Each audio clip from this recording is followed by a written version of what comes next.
کندهار کې عبدالصمد ادعا کوي چې افغان ځواکونو د کورنۍ 11 غړي وژلي.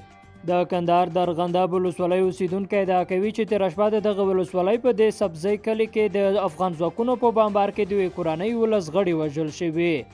د دې ولسوالۍ وطن عبدالصمد ادعا کوي چې تېره شپه افغان ځواکونو په خپل هوایي برید کې د کورنۍ د ښځو او ماشومانو په ګډون 11 غړي وژلي دي.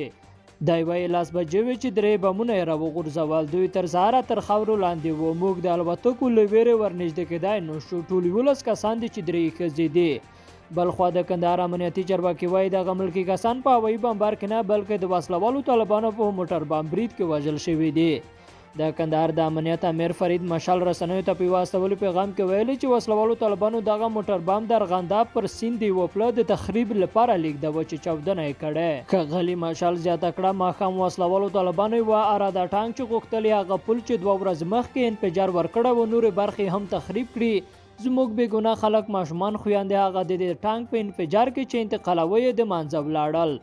په ټولنیزو رسنیو کې په خپره شوې ویډیو کې لیدل کېږي چې خلکو غوښتل د وژل شویو ملکي وګړو جسدونه کندهار ښار ته راوړي خو پولیسو یې ښار ته د راتګ مخه نیولې. د کندهار په ارغنداب ژړی او پنجوایي ولسوالۍ کې د تېرو 2 میاشتو راهیسې جګړې روانې دي. د کندهار د ولي ویاند احمد بهیر احمدي وایي په تېرو 24 ساعتونو کې په دغه ولسوالۍ کې د 7 ځان وژونکو برید کوونکو په ګډون یو 50 وسلوال طالبان وژلي دي. وسلوالو طالبانو د یوې خبرپاڼې په خپرولو ادعا کړې چې په ارغنداب ولسوالۍ کې په هوایي برید کې وژل شوي کسان ملکیان دي. دوی دغه برید غندلی او د غچ اخیستلو ادعا یې کړې.